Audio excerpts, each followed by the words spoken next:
Medusa का श्राप, Greek पौराणिक कथा की एक रहस्यमयी कहानी। क्या आपने कभी सोचा है कि एक साधारण इंसान अचानक एक राक्षस में कैसे बदल सकता है? एक ऐसा राक्षस जिसकी केवल एक झलक किसी को पत्थर बना सकती है। यह कहानी है ग्रीक पौराणिक कथाओं की सबसे रहस्यमयी और भयावह पात्रों में से एक, मेडुसा की। लेकिन क्या मेडुसा सचमुच एक राक्षस थी या वह किसी अन्याय का शिकार हुई? नमस्ते दोस्तों, स्वागत है आपका हमारे चैनल पर, जहां हम आपको पौराणिक कथाओं और उनके छिपे रहस्यों से रूबरू कराते हैं। आज हम आपको बताएंगे मेडुसा के श्राप की पूरी कहानी, जो न केवल डरावनी है बल्कि आपको यह सोचने पर मजबूर कर देगी कि हर कहानी के दो पहलू होते हैं। तो चलिए शुरू करते हैं। मेडुसा ग्रीक पौराणिक कथाओं में गॉर्गन बहनों में से एक थी, लेकिन वह अपनी बहनों की तरह राक्षसी नहीं थी।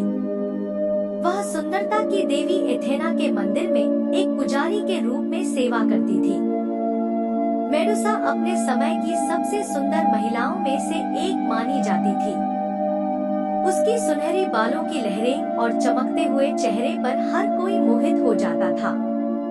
लेकिन मेडुसा की यह सुंदरता ही उसके दुर्भाग्य का कारण बनी। कहानी के अनुसार एक दिन समुद्र के देवता पोसाइडन ने मेडुसा को देखा और उसकी सुंदरता पर मोहित हो गए।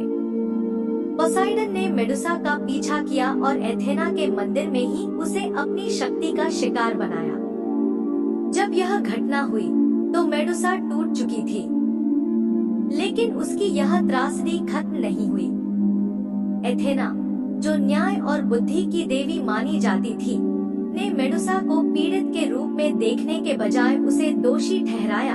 एथेना ने मेडुसा को श्राप दिया और कहा, तुम्हारी सुंदरता ही तुम्हारी सजा बनेगी।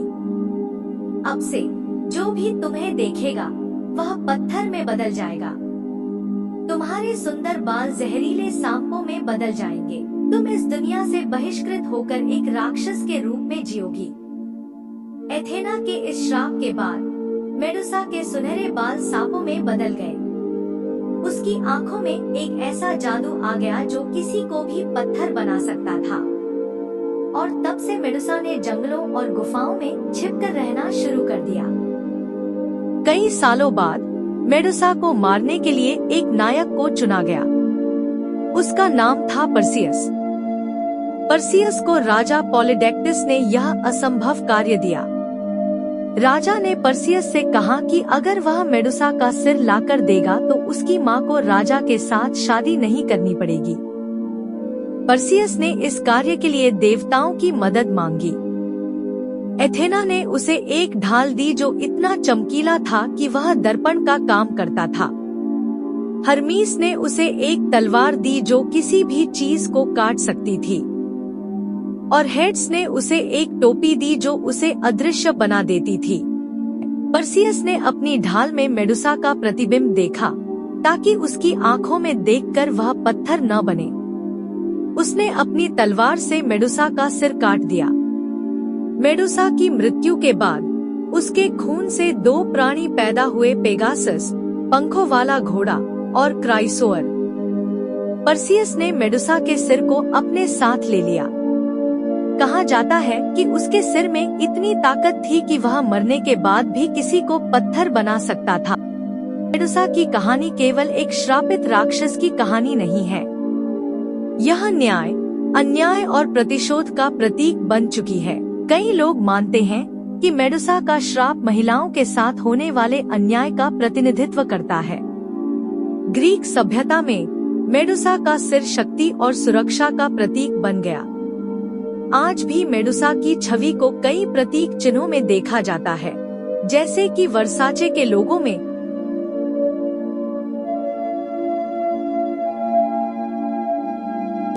यह थी मेडुसा की कहानी, एक ऐसी महिला जो अपनी सुंदरता के कारण श्रापित हुई और एक राक्षस बना दी गई। लेकिन हर कहानी के पीछे एक गहरा संदेश छिपा होता है। क्या मेडुसा सचमुच राक्षस थी या वह समाज की क्रूरता का शिकार बनी? अगर आपको यह कहानी पसंद आई और आप और भी ऐसी ही पौराणिक कथाओं की कहानियाँ सुनना चाहते हैं, तो हमारे चैनल को सब्सक्राइब करें, इस वीडियो को लाइक करें और अपने दोस्तों के साथ शेयर करें। आपका इस कहानी के बारे में क्या सोचना है? नीचे कमेंट करके हमें जरूर बताएं।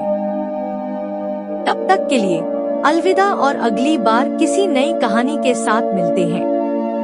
वीडियो मेडुसा की एक मूर्ति की क्लोजअप इमेज के साथ खत्म होता है।